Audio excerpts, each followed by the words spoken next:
Mrs. Bradshaw, the doctor said carefully, her eyes moving between me and my husband lying on the hospital bed. Did you tamper with your husband's medication? Kent's face went from the bright red of his niacin flush to pure white. Becca, what did you? I cut him off, my voice steady as steel.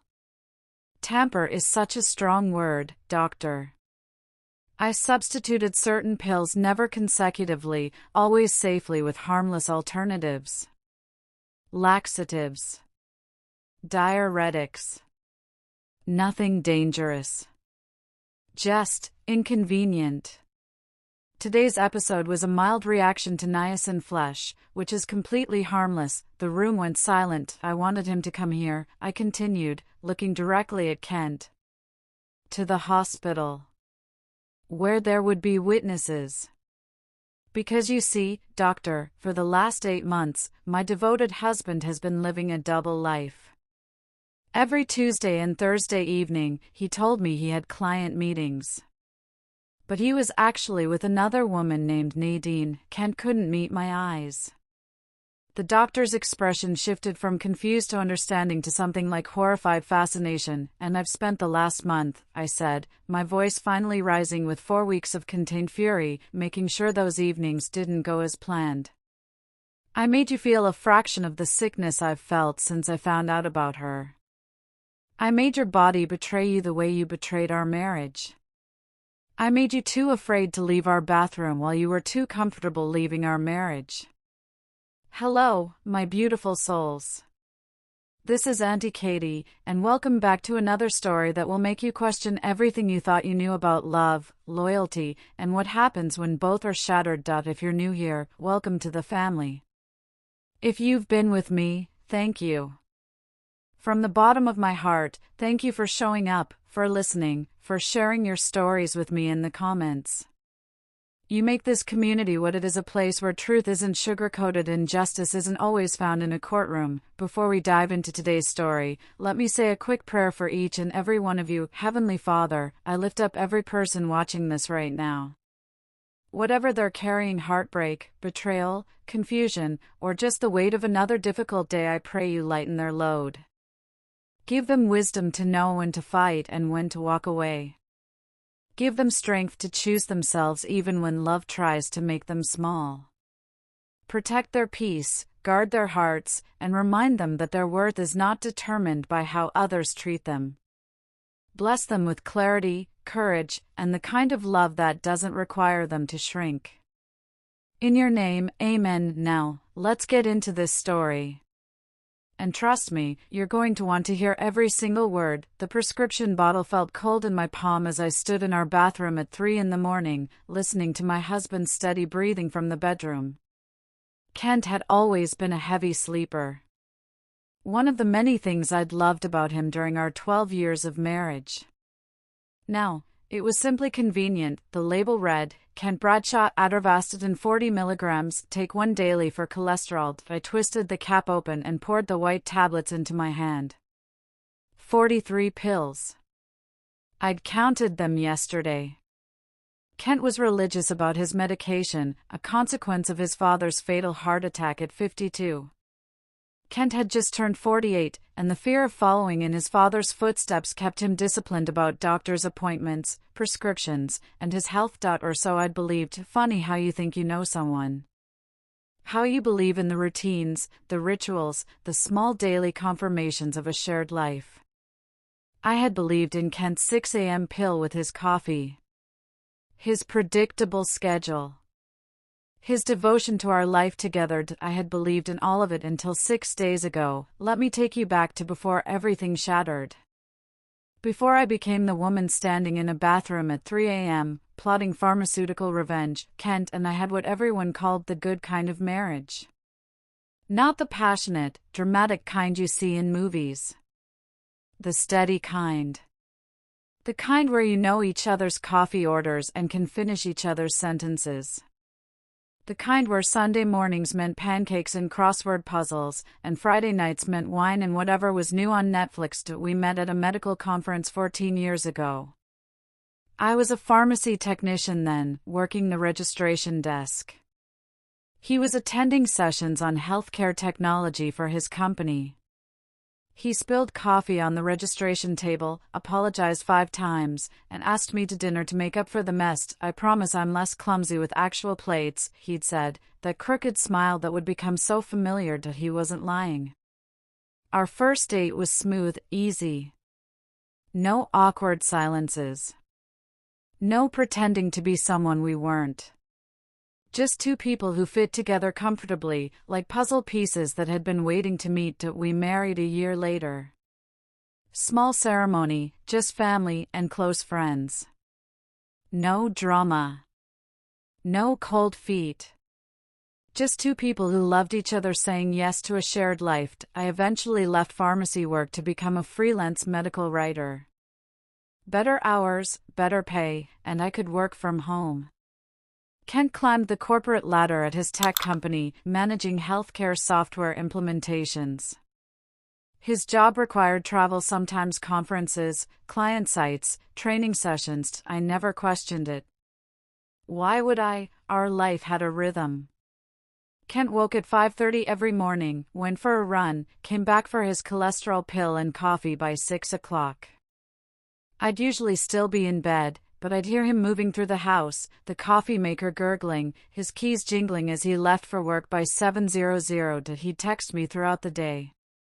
Nothing dramatic, just little check-ins. How's the writing going? Don't forget we need milk. Love you, Beck. Tuesday and Thursday evenings, he had what he called client presentations. Late meetings that ran until 8 or 9 p.m. He'd come home tired, smelling faintly of conference room coffee and the specific staleness of office buildings after hours. How'd it go? I'd ask, good. Exhausting. The clients had a million questions. You want me to heat up dinner? Already ate at the meeting. But I'll sit with you while you eat, and he would. We'd sit at our kitchen table, him with a beer, me with whatever I'd made for dinner, talking about our days.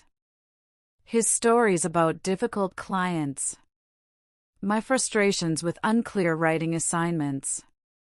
The everyday machinery of a marriage. Looking back now, I realize how carefully he'd built that machinery. How every detail reinforced the lie. The text messages. The conference room smell. The genuine exhaustion because lying takes energy, and he was living 2 completely separate lives, but I didn't know that then. Then, I was just a wife who felt grateful her husband still wanted to sit with her at the kitchen table after long work days, even though he was tired. I trusted him. Completely. The kind of trust where you don't even realize you're trusting someone because questioning them never crosses your mind. That's the thing about betrayal nobody tells you. It doesn't just break your heart in the moment you discover it. It rewrites every memory you have. Every tender moment becomes suspect. Every I love you becomes a question mark. Every time he held me becomes a lie he was living while thinking about someone else, but I'm getting ahead of myself. 6 days ago, everything was still normal. Kent was my husband. Tuesdays and Thursdays were his late work nights. And I was simply a woman living her life, completely unaware that my entire marriage was a performance. It was a Thursday evening. Kent had just gotten home from work, his regular work, not the late client presentation he'd be leaving for in an hour. He went straight to the bedroom to change and shower, as he always did. His gym bag went into the home office where his personal cell phone was charging. His work phone stayed in his pocket. That's how he kept the 2 lives separate, I'd realize later. Work phone for me.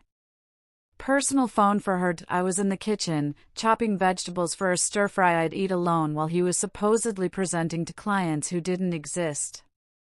The recipe required concentration julienne carrots, precisely sliced peppers, so when his personal phone rang from the office, I almost ignored it, but something made me put down the knife and walk to the office. Maybe intuition. Maybe fate. Maybe just the universe's way of saying, it's time. The phone sat on his desk, buzzing and glowing. The name on the screen, Nadine, mobile Nadine. We didn't know any Nadine. Not in our friend group. Not from his work. Not from anywhere in our shared life. My hand reached for the phone before my brain caught up. I swiped to answer.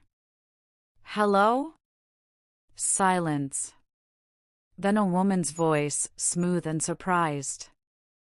Who is this? I'm Kent's wife, I said, my voice steadier than my heartbeat.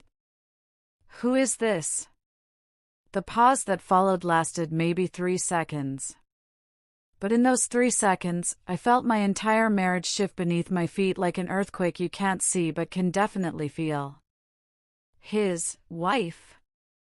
Her laugh came out bitter, disbelieving. He told me he was divorced.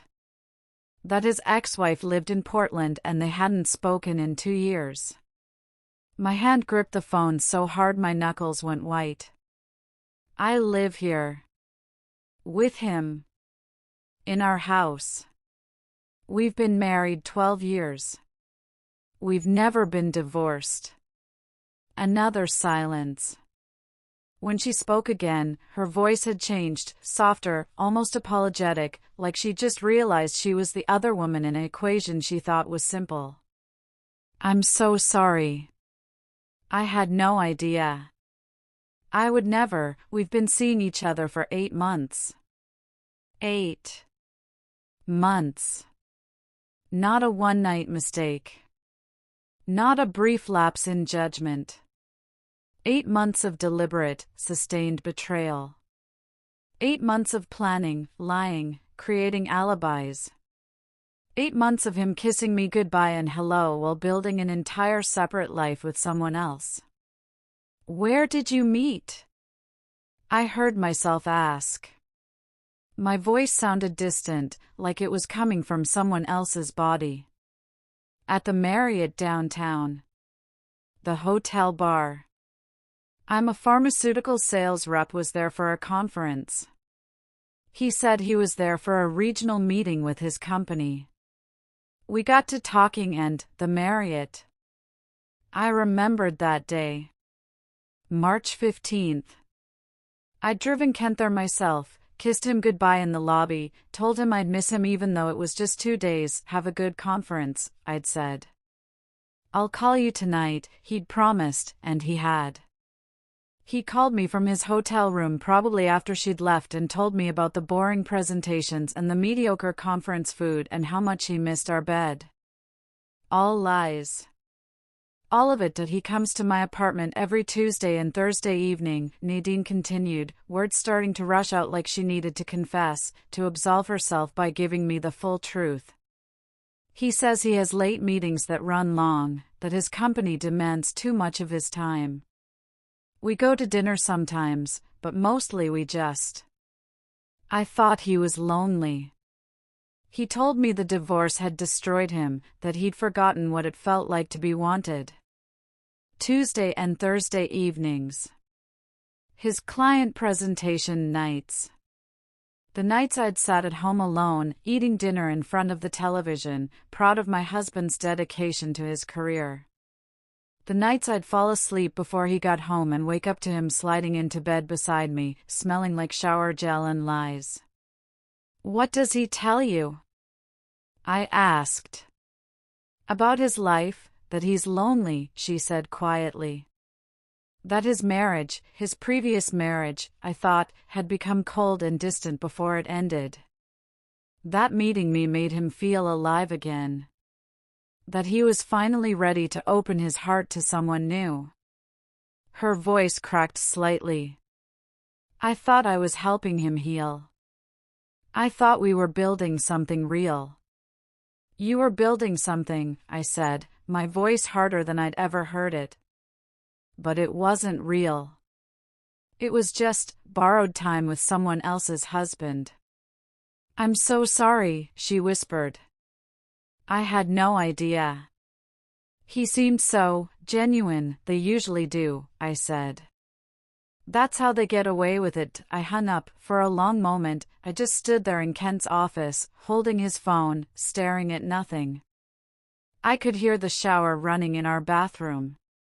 Kent, washing away the day before going to spend the evening with her. My legs felt shaky. My chest felt tight. But my mind was crystallizing into something cold and sharp and purposeful. 8 months, every Tuesday and Thursday for 8 months, while I loved him. While I trusted him. While I managed his medications, cooked his meals, kept his home, believed his lies, the shower shut off. I heard Kent humming, actually humming, as he dried off. I placed his phone back exactly where I'd found it, went back to the kitchen, and picked up my knife. The vegetables weren't going to chop themselves. And Kent would be out soon, getting dressed for his late client presentation. I would smile. I would kiss him goodbye. I would tell him to drive safely. And then I would start planning. Kent emerged from the bedroom 15 minutes later, dressed in what I called his meeting clothes, pressed slacks, button-down shirt, that cologne I'd bought him for Christmas. He looked good. Confident. Like a man with nothing to hide. "You okay, sweetheart?" he asked, coming into the kitchen. He must have noticed something in my face because he tilted his head with concern. "You look pale, sweetheart." That casual endearment he'd used 1,000 times. Now it felt like a knife disguised as affection. "Fine," I managed. "Just tired. Long day of writing." He came closer, pressed a kiss to my forehead, gesture so familiar, so automatic, performed 10,000 times over 12 years. It felt like ash on my skin. "Get some rest tonight," he said. "Don't wait up for me. This presentation might run late." "How late?" 8:30, maybe 9. "You know how these clients are, they always have extra questions." I looked up at him. This man I'd shared my life with, my body with, my dreams with. He looked exactly the same. Square jaw. Salt and pepper hair that I'd always found distinguished. The slight softness around his middle that I'd found endearing, proof that he was human, that he enjoyed the meals I cooked for him. Everything looked the same. But everything had changed. "Drive safely," I said. "Always do. Love you, Beck." "Love you too." The lie tasted like poison in my mouth. I watched him gather his laptop bag, his keys, his wallet. Watched him check his personal phone, the one Nadine had called. Watched him leave through our front door, getting into his car, driving away to spend the evening with another woman while I sat in our home, surrounded by the life we'd supposedly built together. The door closed. His car started. The sound faded down our street. And I stood in our kitchen, alone, feeling my entire marriage dissolve around me like sugar and acid I couldn't eat. The stir-fry sat on the counter, getting cold, while I sat on our couch in the dark. My mind kept replaying the conversation with Nadine. Her voice. Her genuine surprise. Her belief that she was dating a lonely divorced man who was ready to love again, that he'd created an entire character for her. A tragic backstory. A man wounded by his past, looking for healing. And she'd believed him because why wouldn't she? People don't assume the person they're dating is married. People trust the story they're told. Just like I'd trusted every story Kent ever told me. At 9:15, I heard his car in the driveway. Right on schedule. He always came home between 9 and 9:30 on his late work nights. He came in looking appropriately tired. Conference room exhaustion, or so the performance went. "Hey," he said, setting down his laptop bag. "You still up?" "Couldn't sleep." "How was your evening?" "How was my evening?" "How was my evening, Kent?" "Quiet," I said. "How was the presentation?" "Exhausting." The clients had a million technical questions. I think we got them on board, though. The lie came so easily to him. No hesitation. No tells. Just smooth, practiced deception. That's good, I said. I'm proud of you. He smiled, grateful, genuine looking. Thanks, Beck. I'm going to grab a shower and head to bed. You coming? In a bit. Want to finish this show? Okay. Don't stay up too late. He kissed the top of my head and disappeared into our bedroom. Minutes later, I heard the shower start again. Washing off evidence. Washing off her. I sat on that couch for another 2 hours, not watching television, just thinking. Planning.B. By the time I finally went to bed, sliding in beside my husband who was sleeping peacefully, because why wouldn't he sleep peacefully? He had everything he wanted. I knew exactly what I was going to do. Not something wild. Not something emotional or dramatic or destructive. Something measured. Something calculated. Something that would use the very trust he took for granted against him. I had been a pharmacy technician for 7 years before becoming a medical writer. I understood medications. Drug interactions. How the body processes different compounds. How certain substances, while not lethal, could produce very specific, very uncomfortable effects. And I managed all of Kent's medications. He trusted me completely with his health, with his prescriptions, with the pills that kept his cholesterol in check and his fear of following his father's fatal heart attack at bay. That trust was about to become very, very inconvenient for him. I didn't sleep that night. I lay beside him in the dark, listening to his breathing, and made my plans. Kent had spent 8 months making a fool of me. Making me irrelevant in my own marriage while playing the devoted husband at home and the wounded divorce with her. Now it was my turn. And unlike his betrayal, mine would be temporary. Controlled. Reversible. But effective. Oh, so effective. If you're already hooked on this story, hit that like button right now. Drop a comment telling me, would you have answered that phone call? Would you have confronted him immediately or planned like Becca did? I want to know what you would do. And subscribe to Voice of Auntie Katie because part 2 is going to show you exactly how Becca's pharmaceutical knowledge became her weapon. Trust me, you don't want to miss what happens next. The next morning, Friday, I woke before Kent. My eyes felt gritty from lack of sleep, but my mind was sharp. Crystal cleared. I made coffee and sat at my laptop while Kent ran his usual morning route. By the time he came back, I had 3 browser tabs open on my screen, all work-related articles, nothing suspicious. Morning, he said, kissing my cheek as he reached for his pill bottle on the counter. I watched him shake out a single white tablet. Watched him swallow it with water. Watched him trust me completely. Morning, I replied. Good run? 5 miles. Feeling strong. He grinned. What's your day look like? Just writing. Deadline on Monday. I'll stay out of your hair then. Oh, and I've got that conference in Atlanta next week, leaving Sunday night, back Wednesday. Another conference. Another lie. Or maybe this one was real and he just turned it into an opportunity. Did it even matter anymore? Okay, I said simply. Have a good day at work. After he left, I closed my work tabs and opened new ones. Medical databases.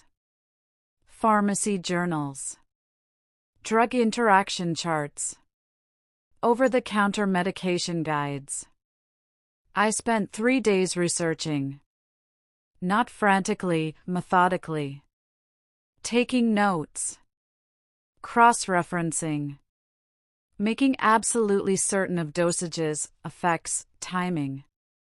My background as a pharmacy technician meant I understood things most people don't. How different compounds affect the digestive system. How timing matters, some medications work quickly, others take hours. How the body processes different substances. I wasn't looking to harm Kent. That was never the goal. I'm not a monster, despite what you might be thinking right now. I was looking for something that would make him uncomfortable. Vulnerable. Unable to maintain his double life while his body betrayed him in humiliating, uncontrollable ways. By Sunday evening, I had my answer. Monday morning, Kent left for his supposed Atlanta conference. He packed his suitcase, kissed me goodbye, promised to call when he landed. "I'll miss you," he said at the door. "Miss you too," I lied. The moment his car disappeared, I grabbed my purse and keys. I visited 3 pharmacies that day. Different parts of town. Different chains. Small purchases at each location, nothing that would raise red flags. At the first pharmacy, a CVS near the mall, I bought a bottle of extra-strength laxative tablets. The generic kind, small and white. "Traveling soon?" the pharmacy tech asked while ringing me up. "Yeah, always gives me digestive issues," I said with an embarrassed laugh. "I hear you. These should help." At the second pharmacy, a Walgreens across town, I bought a mild diuretic. Over the counter, marketed for water retention. Different cashier. Different story. My doctor suggested trying these for bloating. "Hope they work for you." At the third pharmacy, an independent drugstore in a neighborhood I never usually visited, I bought a pill splitter and empty gelatin capsules.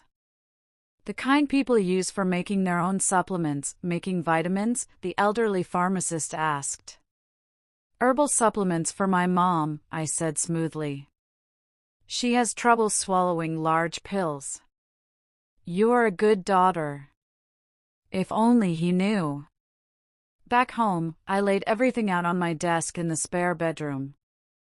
Kent wouldn't be back until Wednesday. I had time. The laxative tablets were oval and white. Kent's atorvastatin was round and white. Close, but not identical. I spent Tuesday afternoon carefully shaving down the laxative tablets with a nail file, rounding the edges. Then I used the pill splitter to get them to roughly the same size as Kent's cholesterol medication. They weren't perfect matches. But they were close enough that Kent, who took his pill quickly each morning, trusting me completely, wouldn't notice. I mixed each filed down laxative with a small amount of the diuretic powder, placed them in the gelatin capsules, and colored them with a tiny touch of food coloring to match the slight off-white of Kent's real pills. By Tuesday evening, I had 15 substitute pills. Not enough to replace his entire prescription. That would be too risky, too noticeable if something went wrong. But enough for my purposes. Enough to make every Tuesday and Thursday for the next few weeks absolutely miserable for him. Wednesday night, Ken came home from his conference. "How was Atlanta?" I asked, hugging him at the door. "Productive." "Exhausting." "I'm glad to be home." Home. Where his real medication sat in the bathroom cabinet. Where his wife managed his health. Where everything was safe and predictable and under control. That night, after Kent fell asleep, I made the switch. His atorvastatin bottle held 43 pills. I removed 15, scattered dates, not consecutive. Tuesdays and Thursdays for the next month, plus a few random days to prevent any obvious pattern. In their place, I put my carefully crafted substitutes. The bottle looked exactly the same. The pills looked close enough. And Kent trusted me so completely that the thought of checking would never cross his mind. I returned the bottle to its exact spot in the cabinet. Same angle. Same position. Then I went to bed beside my husband, my heart pounding, my conscience having a full conversation with itself. "This is wrong," part of me whispered. "What he did was wrong," another part answered. "This is just consequences. You could hurt him." I researched everything. Laxatives and diuretics are sold over the counter for a reason. They're uncomfortable, not dangerous. And he has full access to medical care if anything seems wrong. You're playing God with his health. He played God with our marriage. For 8 months, the internal debate raged until exhaustion finally dragged me to sleep. Tuesday morning, the first strike. Kent's alarm went off at 5:30 a.m. He rolled out of bed, kissed my shoulder, I pretended to still be asleep, and headed out for his run. By 6 a.m., he was back, pouring coffee, reaching for his pill bottle. I watched from the bedroom doorway, my pulse racing. He shook out a single pill. Didn't look at it closely. Just tossed it back with a gulp of water. "One of mine." "You're up early," he said, noticing me. "Couldn't sleep. Want me to make breakfast?" "Just toast is fine. I've got an early meeting." We sat together at the kitchen table, him eating toast, me drinking coffee, both of us performing our marriage like actors who'd memorized their lines. "What time will you be home?" I asked. "Late. I've got that client presentation tonight. Probably around 9. His Nadine night. His fake meeting that was really dinner and whatever else with the woman who thought he was divorced. "Okay. I'll probably eat without you then." "Sorry, Beck. This project is demanding." "I understand." He kissed me goodbye at 7 a.m. and left for work. I sat at the kitchen table, staring at my coffee, waiting. The laxative-diuretic combination I'd created would take approximately 2 to 3 hours to kick in. Which meant around 9 o'clock or 9:30 a.m., Kent's body would start demanding attention. At 9:47 a.m., my phone buzzed with a text from Kent, stuck in bathroom at work. "Stomach issues. Might have food poisoning." I stared at the message. This was it. My pharmaceutical revenge in action. I typed back, "Oh no.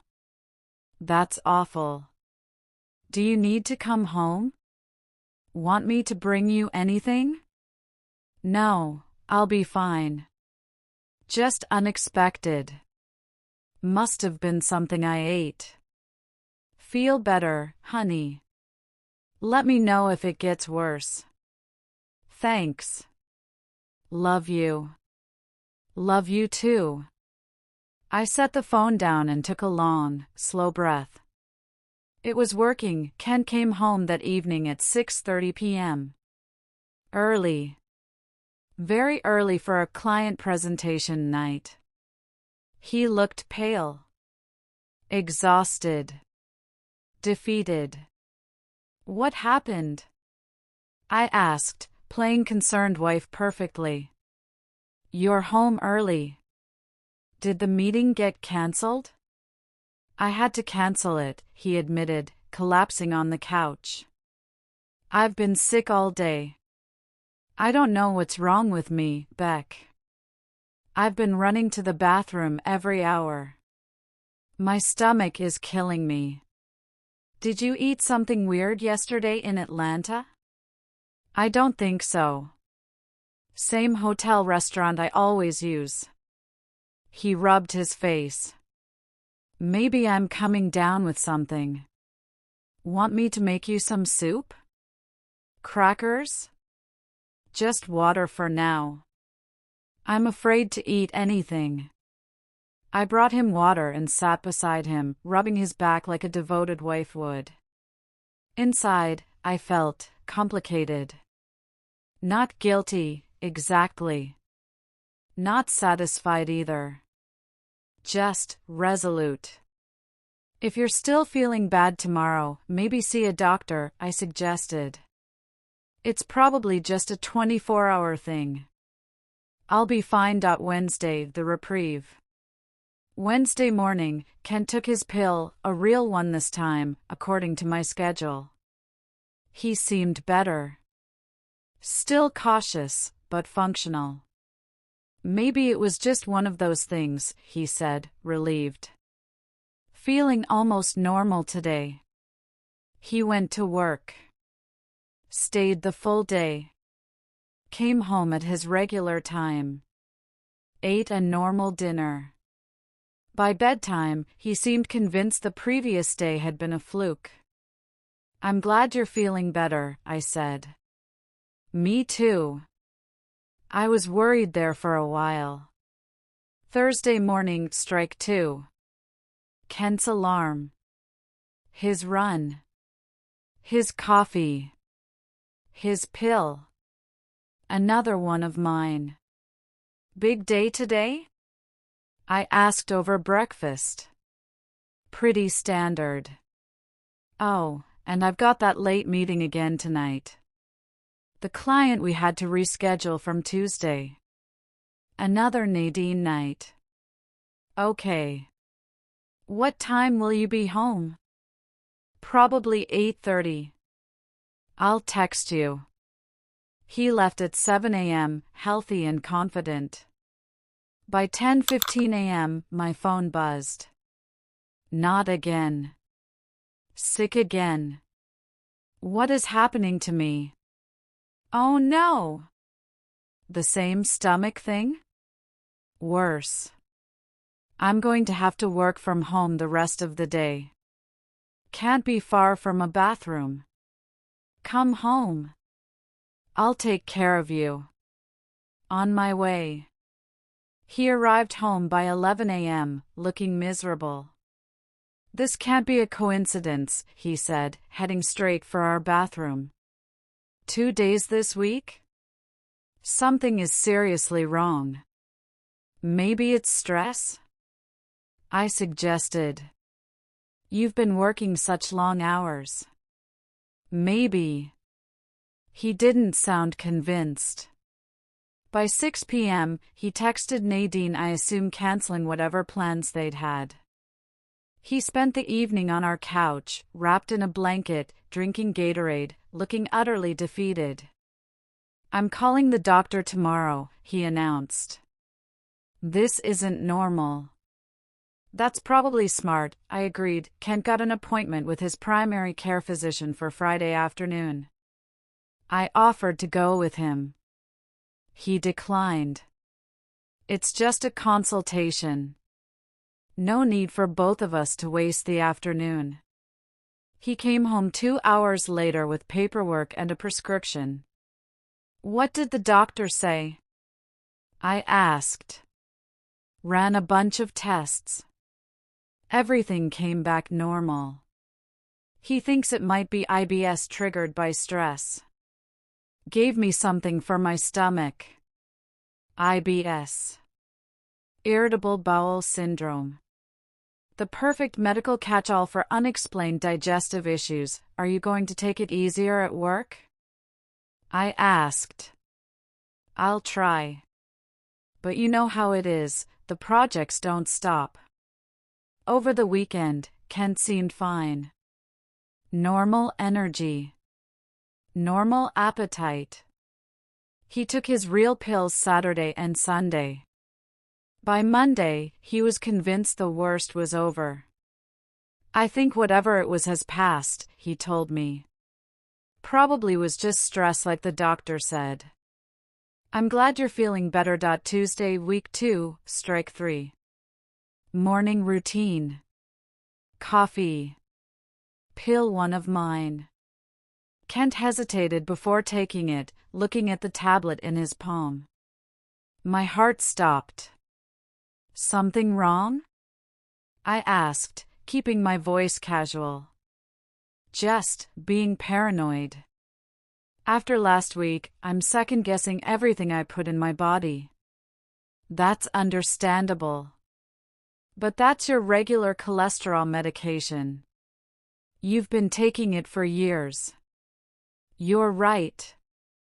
He swallowed it. I'm just being weird. He left for work. At 9:30 a.m., please no. Not again. At 10 a.m., I'm calling out sick. This is getting ridiculous. At 10:30 a.m., Beck, I'm scared. What if something is really wrong with me?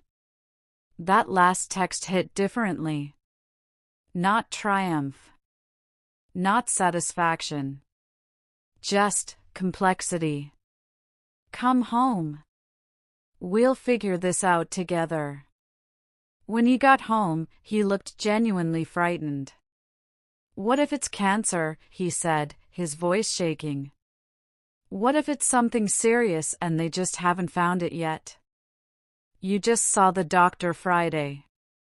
All your tests were normal. But this keeps happening. Tuesday and Thursday last week, Tuesday this week. What if there's a pattern? There was a pattern.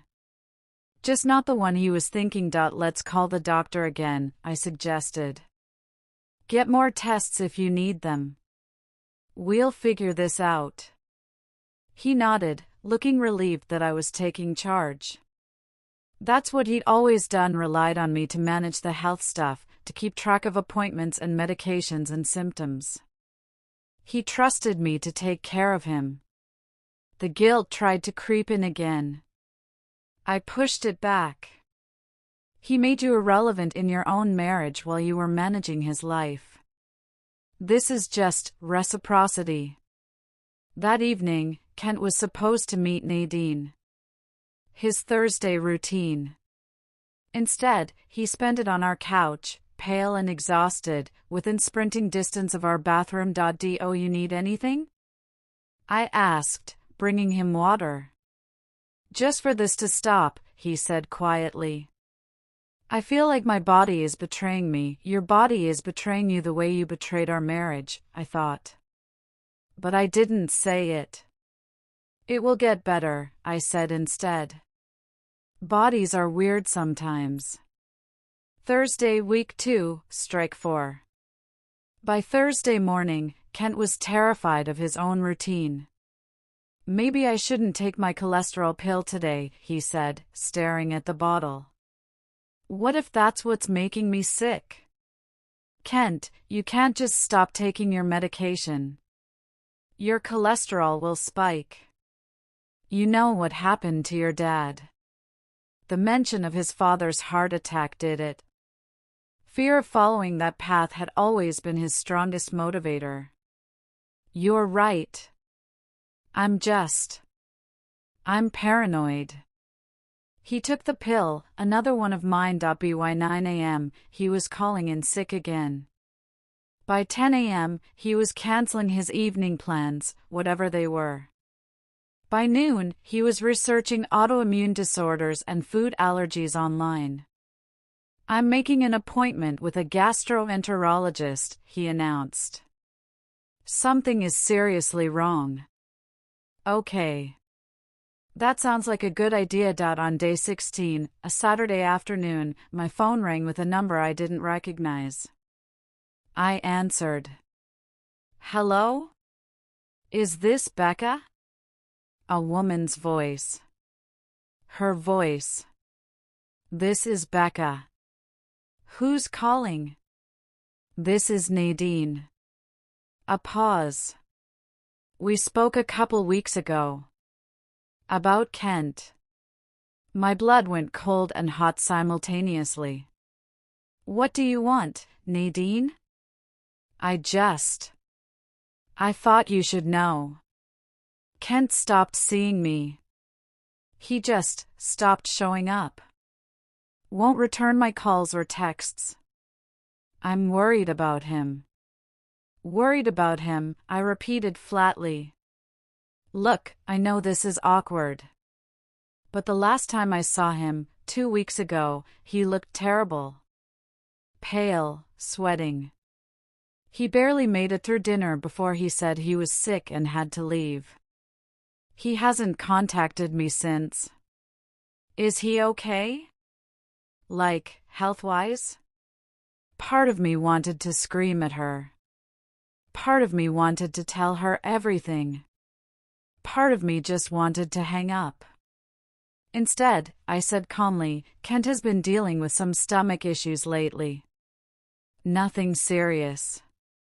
Probably stress-related. But yes, he's been staying close to home. Oh. She sounded relieved. So he's not. I mean, he didn't just ghost me because he wanted to? I don't know what Kent wants, Nadine. But I do know he's been too uncomfortable to go anywhere that doesn't have a bathroom nearby. Draw your own conclusions. I hung up before she could respond. After I set the phone down, I smiled. Actually smiled. Kent hadn't stopped seeing her because of guilt or conscience or a sudden realization that he was destroying his marriage. He'd stopped because his body, his treacherous, unreliable body, had made it impossible to maintain his double life. Every Tuesday and Thursday, the days he used to spend with her, he now spent at home. On our couch. In our bathroom. Unable to be more than 30 seconds from a toilet. The affair hadn't ended because of morality. It had ended because of laxatives.The. Week 3, Kent was a shadow of himself. He'd lost 8 pounds. He had dark circles under his eyes from stress and lack of sleep. He developed anxiety about eating, about leaving the house, about his own body. He saw a gastroenterologist on Tuesday of week 3, took a real pill that morning, so he made it through the appointment fine. More tests. Colonoscopy scheduled. Blood panels. Stool samples. They're checking for everything, he told me that evening. Crohn's disease, celiac, infections, parasites. The doctor says it could be a dozen different things. What did you tell him about when the symptoms happen? That's the weird part. There's no real pattern. It's random. Some days I'm fine, other days I'm a mess. Random. Not quite, Kent. Thursday, week 3. Kent took another one of my pills. By 10 a.m., he was home again. This time, he broke down crying. I can't live like this, Beck, he said, sitting on our bathroom floor, his head in his hands. I'm terrified all the time. I can't work properly. I can't go anywhere. What if this never gets better? I sat beside him on the floor, rubbing his back. We'll figure it out, I said. The doctors will find what's wrong. What if they don't? What if this is just my life now? Looking at him, this broken, frightened version of the man who'd confidently lied to me for 8 months, I felt something shift inside me. Not guilt. Not regret. Just completion. He'd made me feel invisible, irrelevant, foolish for trusting him. Now he felt helpless, vulnerable, dependent on the very person he'd betrayed. Kent, I said quietly. When was the last time you told me you loved me and actually meant it? He looked up at me, confused by the question. What? I love you. You know that. Do I? Because for the past few weeks, you've been completely dependent on me. And I've taken care of you. But before you got sick, when was the last time you chose me? Really chose me? Beck, what are you? I'm just thinking about choices, I said. About how we choose where to spend our time. Who to spend it with. Whether we're building something or destroying it. He stared at me, something flickering in his eyes, confusion, maybe recognition starting to dawn. But before he could respond, his stomach cramped again and he had to turn back to the toilet. I stood up and left him there. The revenge is in full effect, but Becca isn't done yet. The next part will show you the hospital confrontation, the moment everything comes out in front of witnesses. If you're invested in this story, hit that like button and drop a comment. Has Becca gone too far, or is this exactly what Kent deserves? Subscribe to Voice of Auntie Katie by week 4. I realized something. Physical discomfort wasn't enough. Kent was suffering, yes. He'd cancelled every Tuesday and Thursday evening plan. He'd stopped seeing Nadine. He was anxious, frightened, dependent on me. But he still hadn't confessed. He still carried the secret like a weight he was willing to bear rather than admit the truth. I needed more than his discomfort. I needed his exposure. I needed witnesses. Documentation. A moment where the truth couldn't be hidden or explained away. I needed the hospital. That Tuesday evening, while Kent slept fitfully on the couch, I sat at my computer researching one more substance, niacin. Vitamin B3. Available over the counter in any pharmacy, high doses cause something called niacin flush, temporary but dramatic skin reddening, increased heart rate, feeling of heat and discomfort. It looks alarming. It feels alarming. But it's completely harmless. The effects pass within hours, leaving no damage. Most importantly, it looks like a cardiac event. The kind of thing that makes people call 911. The kind of thing that brings paramedics and doctors and witnesses. I wasn't trying to hurt Kent. I need you to understand that. The niacin flush would be uncomfortable but temporary. No permanent effects. No real danger. But it would get him to the hospital. And at the hospital, with medical professionals present, I could finally tell the truth. With witnesses, Wednesday and Thursday, Kent took his real pills. I let him recover. Let him believe maybe the worst was over. By Friday, he seemed almost hopeful. I've gone 3 days without any issues, he said. Maybe whatever it was has finally passed. That's great, honey. I'm so glad. Friday evening, I contacted my lawyer, a family law attorney named Rebecca who I'd found through careful online research. I need to make an appointment, I told her over the phone. For next week. It's about my marriage. Of course. Can you give me a brief overview? My husband has been having an affair for 8 months. I have evidence. But there's something else I need to discuss with you first, something that might have legal implications, I see. How about Tuesday at 10 a.m.? Perfect. I also prepared documentation. Screenshots of everything. Nadine's contact information. Dates and times. The pharmacy receipts for my purchases. My research notes. A timeline of everything I'd done. If this was going to end, it was going to end with clarity. With proof. With witnesses who could testify that yes, I did this thing, but here's exactly what I did and why. Saturday morning arrived. Kent woke up feeling good. Almost normal. I'm going to work in the garden today, he announced at breakfast. Get some fresh air. I've been cooped up for weeks. That sounds nice. I made pancakes. We ate together at the kitchen table, just like a normal married couple on a Saturday morning. I'd prepared his pill the night before. 1 gelatin capsule containing 500 milligrams of niacin doubled the typical supplement dose, enough to guarantee a strong flush reaction. It sat in his pill bottle, waiting. At 6 a.m., like clockwork, Kent reached for his medication. He shook out the pill. Swallowed it with orange juice.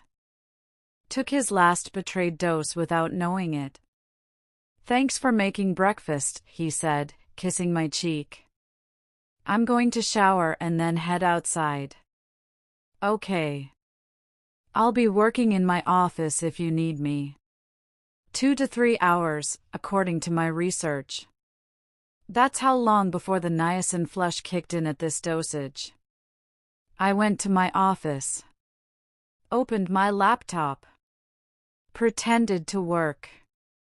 Waited. At 9:32 a.m., I heard Kent call out.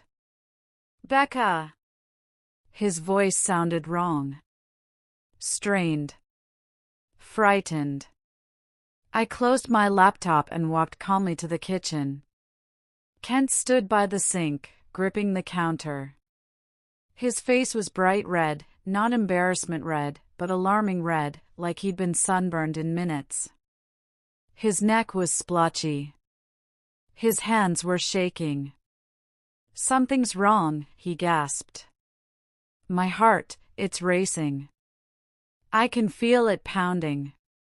And I can't catch my breath. My chest feels tight. Perfect. Exactly as the research predicted. Kent, sit down. Right now. I guided him to a chair, my voice appropriately panicked. Are you in pain? Not pain exactly. Just pressure. And heat. I'm so hot, Beck. What's happening to me? I pulled out my phone. I'm calling 911. Is it a heart attack? Oh God, is this what Dad felt? His fear was genuine. The symptoms were real, even if the danger wasn't. Just breathe. Help is coming. The 911 call. 911, what's your emergency? My husband, I think he's having a heart attack.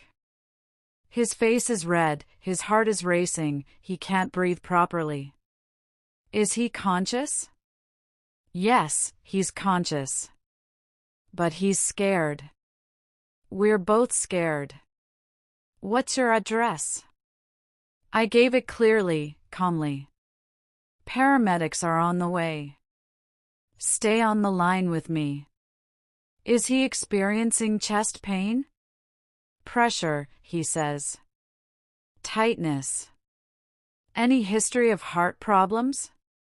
His father died of a heart attack at 52. Kent's been on cholesterol medication for years. Okay. The paramedics will be there in approximately 6 minutes. Keep him seated. Don't let him exert himself.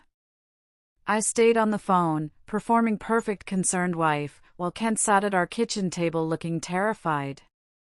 At 9:38 a.m., 6 minutes exactly, I heard sirens.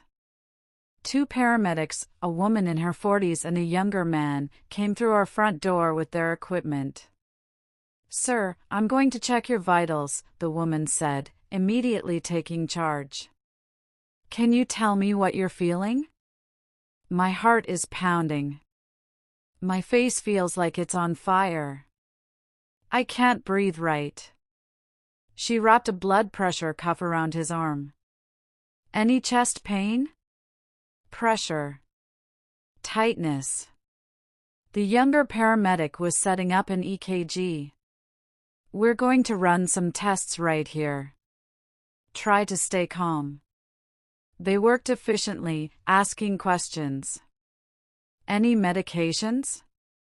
Atorvastatin for cholesterol, Kent answered. Any other symptoms this morning? Nausea? Dizziness? No, I felt fine until about 10 minutes ago. Then this just hit me out of nowhere. The woman studied the EKG readout. Frowned slightly.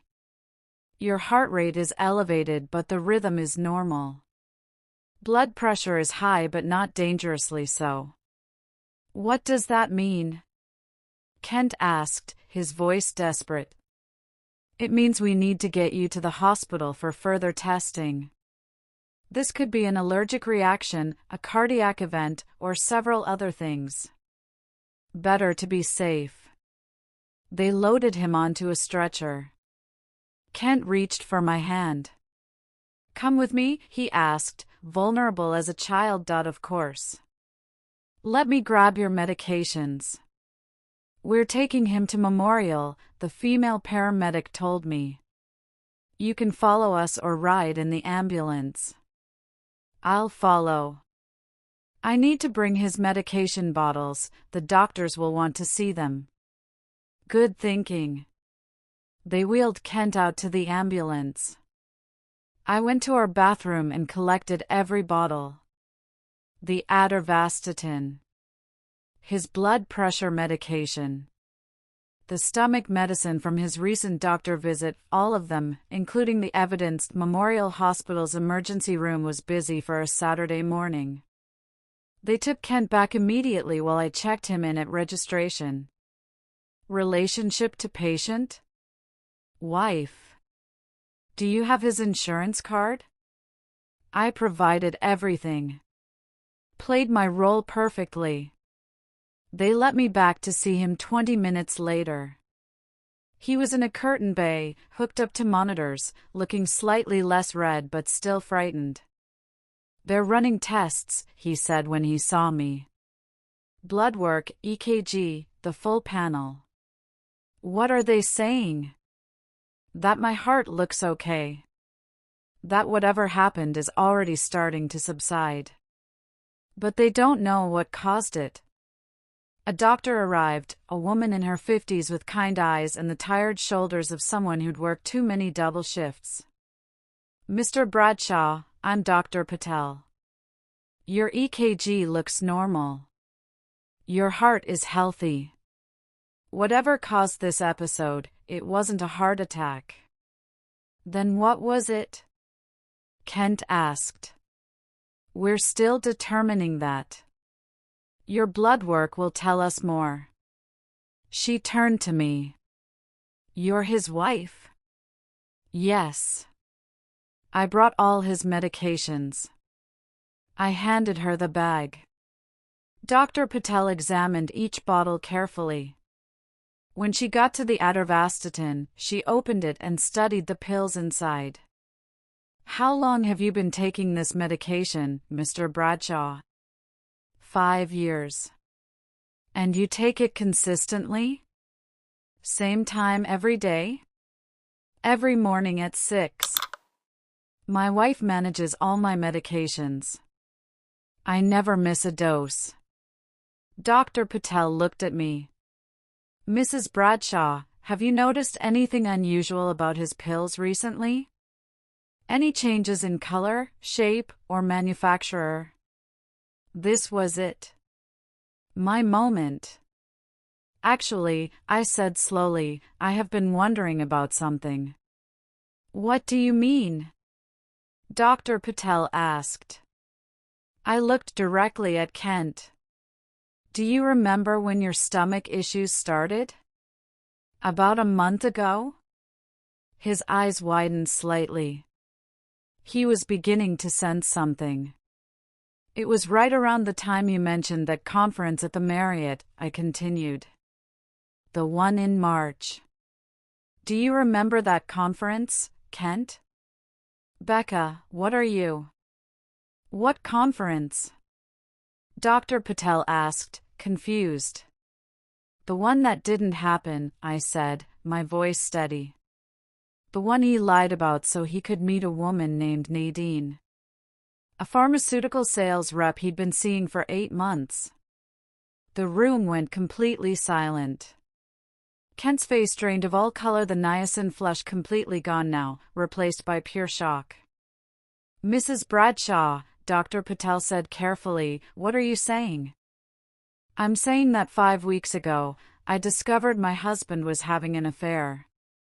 Every Tuesday and Thursday evening, he told me he had client presentations. But he was actually at Nadine's apartment. For 8 months, he lied to me.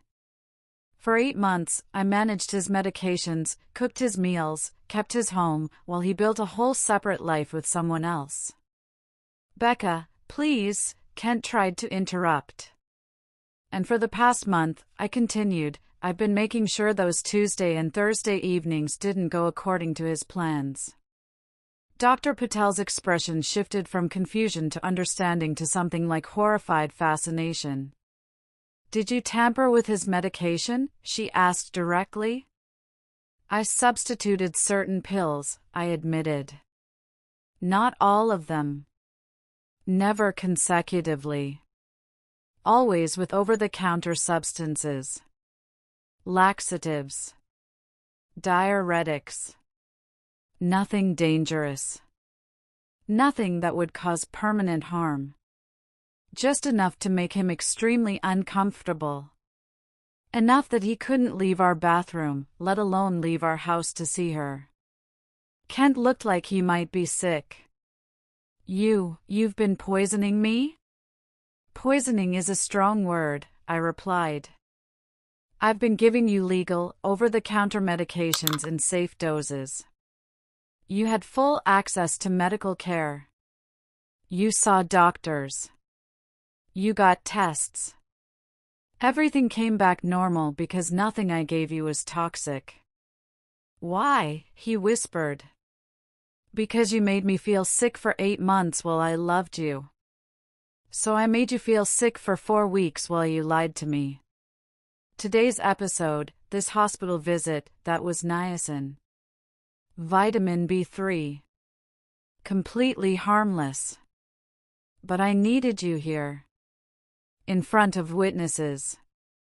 So I could finally tell the truth. Dr. Patel stood frozen, clearly trying to process what she was hearing. Mrs. Bradshaw, I need to report this. What you're describing is potentially criminal. Report it, I said calmly. But check his blood work.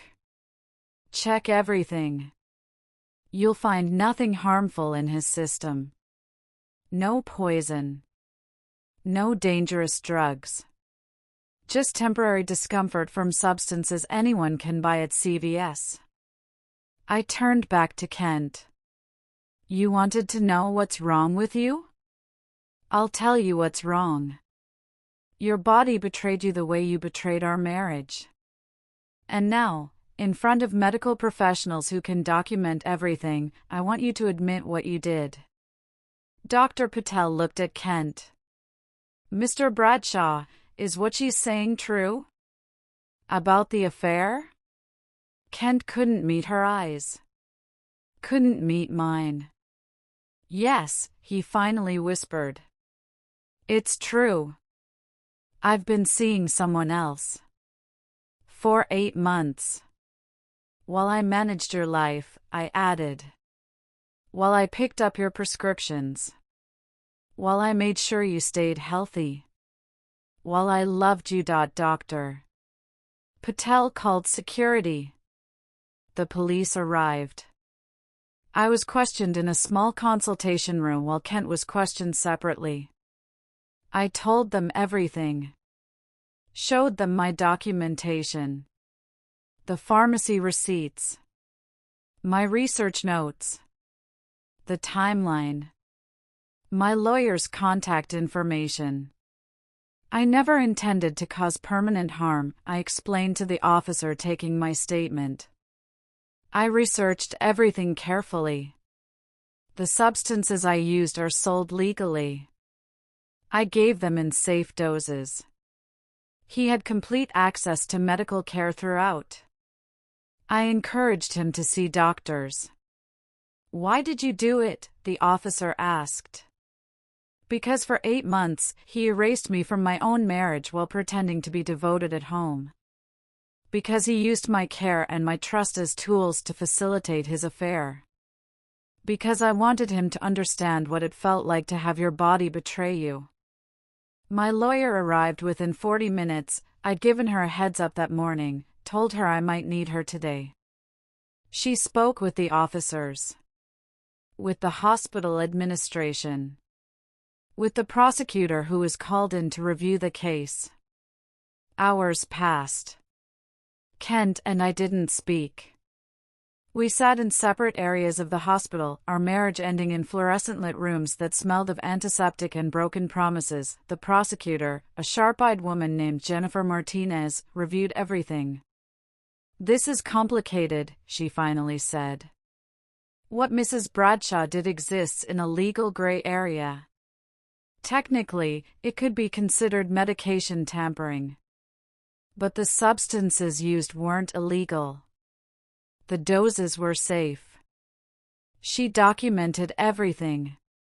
And the victim," she glanced at Kent, "had full access to medical care and chose not to disclose relevant information to his doctors." "What relevant information?" Kent asked defensively. "That you were having an affair," Ms. Martinez said bluntly. "That the days you felt sick corresponded to the days you planned to see your mistress. That information might have helped doctors identify a pattern. But you kept it hidden." Kent looked away. "Additionally," Ms. Martinez continued, "Mr. Bradshaw doesn't want to press charges. He doesn't want this to become public. And frankly, bringing this to trial would require explaining to a jury why a man continued taking medication he believed was making him sick, from a wife he was actively betraying." She looked at me. "Mrs. Bradshaw, what you did was wrong. But I'm not going to file criminal charges. This appears to be a domestic dispute with mitigating circumstances. However, I'm ordering you to undergo counseling and to have no contact with your husband going forward." "That won't be a problem," I said. "I'm filing for divorce." Kent moved out on Tuesday. He packed his clothes, his toiletries, his laptop. Left behind everything we'd built together. At the door, he turned to me one last time. "I'm sorry," he said. "For all of it. The lying. The cheating. I was wrong." "You were," I agreed. "But so was I. We both did wrong things, Kent. The difference is, mine was temporary. Yours lasted 8 months. Do you hate me?" I considered the question honestly. "No. I don't hate you. I just don't trust you. And I don't want to be married to someone I can't trust." He nodded and left. I closed the door on 12 years of marriage. People ask me if I regret it. The revenge. The calculated cruelty of it, I don't. Here's what I learned: betrayal doesn't just break your heart in the moment. It rewrites your entire history. Every memory becomes suspect. Every "I love you" becomes a question mark.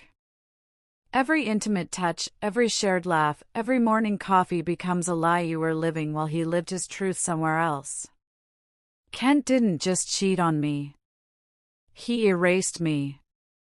Made me irrelevant in my own marriage while playing the devoted husband at home and the lonely divorce with her. So yes, I replaced his pills. I caused him discomfort. I made him suffer in small, controlled, temporary ways. But what he did to me, that was permanent. That was the real damage. The story spread, of course.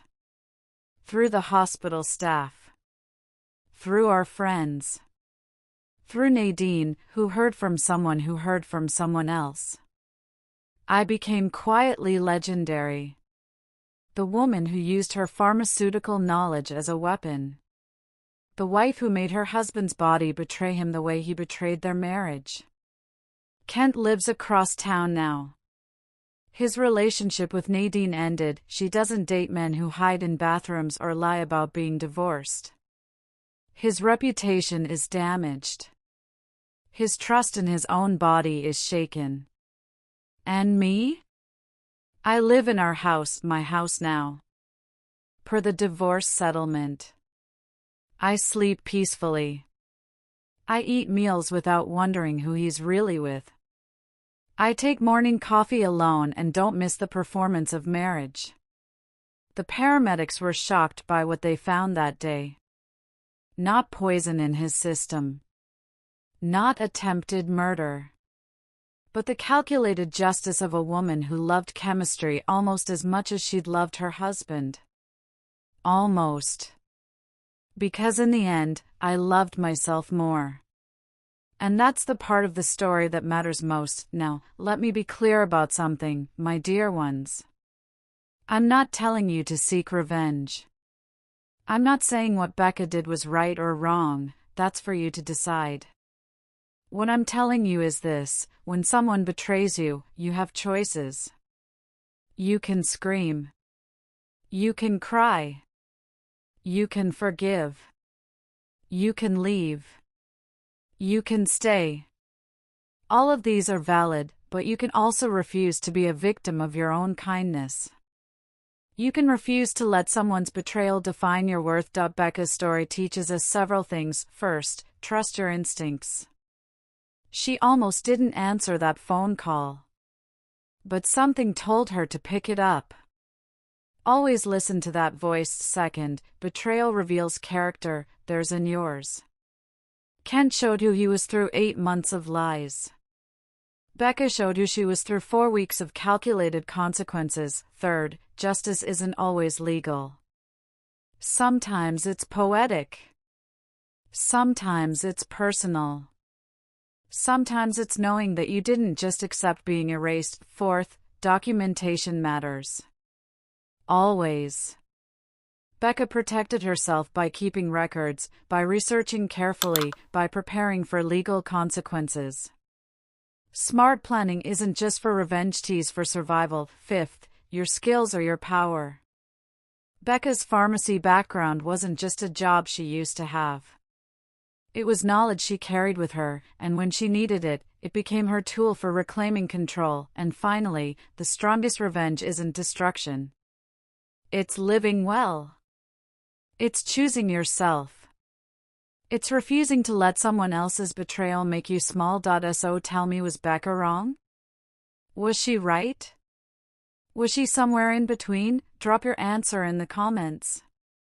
I genuinely want to know what you think, and ask yourself this: what's worse? 8 months of calculated lies, or 4 weeks of calculated consequences? Your answer will tell you something about yourself. About what you value. About what you believe justice looks like. If this story made you feel something, anger, satisfaction, discomfort, understanding, hit that like button right now. Share it with someone who needs to hear it. Someone who's been betrayed. Someone who's wondering if forgiveness or freedom is the right choice. Someone who needs to know they're not alone in feeling complicated things about complicated situations. Subscribe to Voice of Auntie Katie, because I have more stories that will challenge everything you thought you knew about love, loyalty, marriage, and what we're willing to do when all three are violated. And drop a comment telling me, Team Becca or Team That Went Too Far? I want to hear your honest opinion. No judgment here, this is a safe space for real talk about real situations. Remember, my beautiful souls, life is complicated. Love is messy. Marriage is hard. And sometimes the best medicine isn't forgiveness, it's the truth, even when it tastes bitter going down. Protect your peace. Trust your instincts. Choose yourself first, always. This is Auntie Katie, reminding you that you are worthy of love that doesn't require you to shrink. You are worthy of relationships that don't ask you to be invisible. And you are worthy of justice, whatever form that takes for you. Until next time, stay strong, stay wise, and never let anyone make you feel small in your own life. God bless you all.